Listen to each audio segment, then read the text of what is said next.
Hello दोस्तों, नमस्कार। मेरा नाम है प्रशांत। स्वागत है आप सभी का आपके अपने यूट्यूब चैनल स्मार्ट सैल्यूट में। दोस्तों, यूपीएस स्कीम एनपीएस से भी बदतर है और कर्मचारियों के साथ धोखा है। ये दोस्तों मैं नहीं कह रहा हूँ, ये एक बहुत बड़े दिग्गज नेता का प्रेस कॉन्फ्रेंस में बयान है। जी हाँ दोस्तों, आम आदमी पार्टी के एक दिग्गज नेता जी हैं जिन्होंने प्रेस कॉन्फ्रेंस करवाई और यूपीएस के बारे में ऐसी ऐसी बातें बोली हैं और जो जो चीज़ें बताई हैं, यदि वो माननीय नरेंद्र मोदी जी की सरकार सुनेंगे तो उनकी भी टेंशन बढ़ जाएगी इस बयानों से। जो भी कर्मचारी, अभी जो मेरे दोस्त हैं यूपीएस के बारे में नहीं जानते हैं कि किस हिसाब से इसमें पैसा मिलेगा, वो इस वीडियो को देखकर भी उनको समझ में आ जाएगा कि कैसे आप जब रिटायर जाएंगे तो किस हिसाब से आपको पैसा दिया जाएगा। तो जाने के लिए, देखने के लिए बने रहेगा वीडियो में। चैनल पर नहीं तो चैनल को सब्सक्राइब कर लीजिए, बेल आइकन दबाइए ताकि ऐसे वीडियो आपको मिलते रहे और आप हमेशा अपडेट रहे। चलिए बिना देरी करते हुए वीडियो को स्टार्ट करते हैं। ये एनपीएस से भी ज्यादा बदतर और खराब है। क्यों है ये मैं आपको बताना चाहता हूं। पहली बात तो ये कि आप 10% कर्मचारियों की सैलरी का हिस्सा काटेंगे जब तक वो नौकरी करेगा। मान लीजिए 40 साल नौकरी कर रहा है तो 40 साल तक आप वो पैसा काटेंगे और वो पैसा सरकार अपने पास रख लेगी। तो कौन सी पेंशन दे रहे हो भैया आप? कौन सी पेंशन दे रहे हैं आप? कर्मचारी का ही पैसा अपने पास रखकर ढिंढोरा पीट रहे हैं कि आप पेंशन दे रहे हैं।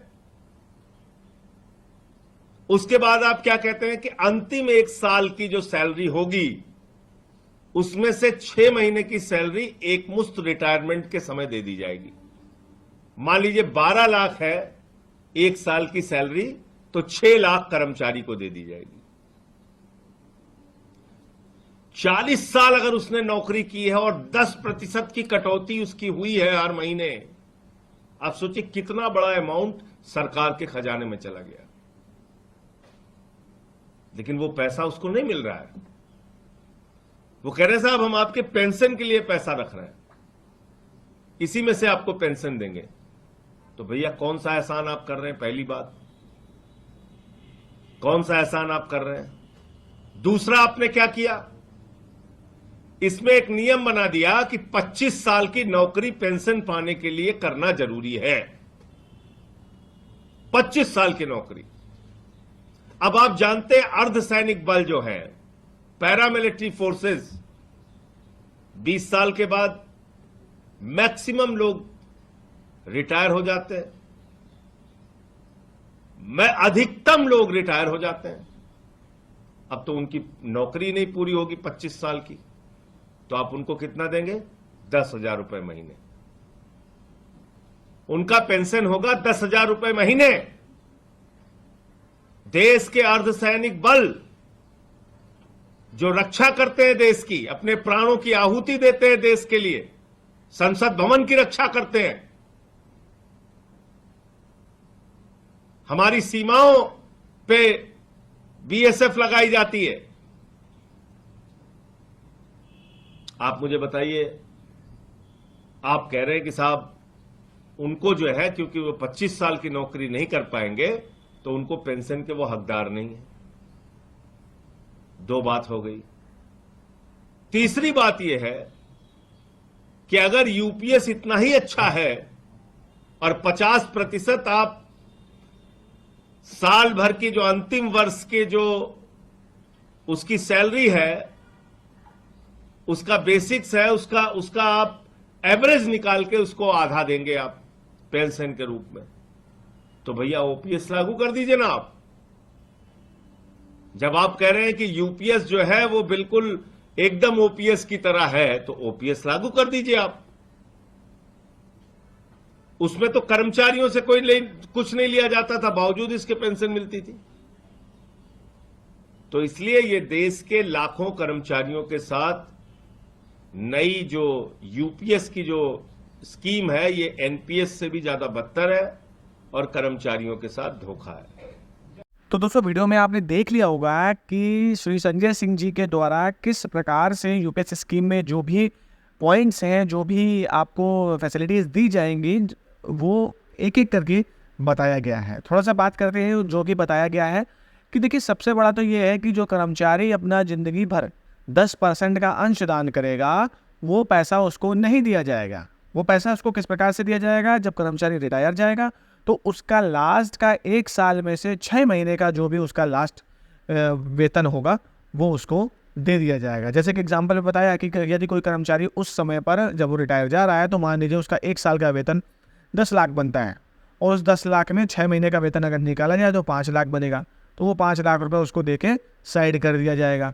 बाकी जो जिस उस बंदे ने जो 10% का इंतजाम पूरी लाइफ किया, वो पैसा कहाँ गया, क्या गया, सरकार के खजाने में गया और वही पैसे का आपको पेंशन दे दिया जाएगा।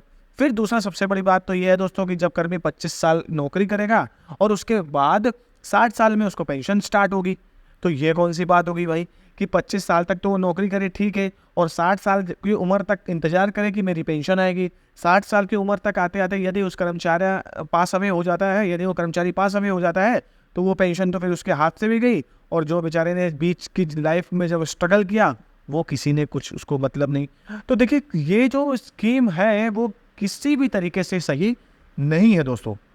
अगर देखा जाए तो OPS is one of the best scheme, जैसा कि सभी को पता है, लेकिन अगर हम यूपीएस की कंपेयर एनपीएस से करें ना दोस्तों, तब भी एनपीएस में आप ज़्यादा फायदे में रहोगी अगर इस यूपीएस से एनपीएस की स्कीम करें।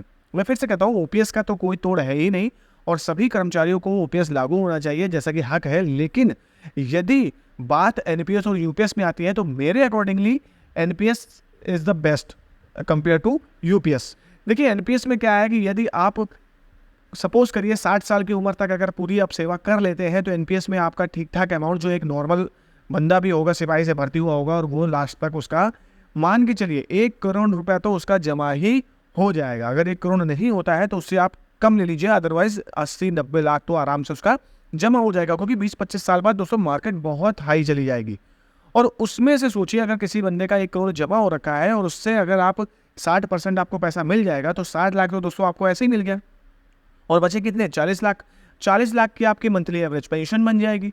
अब उस 60 लाख में बाई चांस आपको कहीं जरूरत पड़ रही तो आपने उसका 20-30 लाख रुपए यूज़ किया, अदरवाइज आप वो 20-30 लाख किसी भी बैंक अकाउंट में अगर आप डाल देंगे, किसी भी बैंक को आप दे देंगे तो वो आपको मंथली ब्याज अप्रॉक्स 15 से 18 हज़ार रुपये उस 20-30 लाख का ईजिली मिल जाएगा।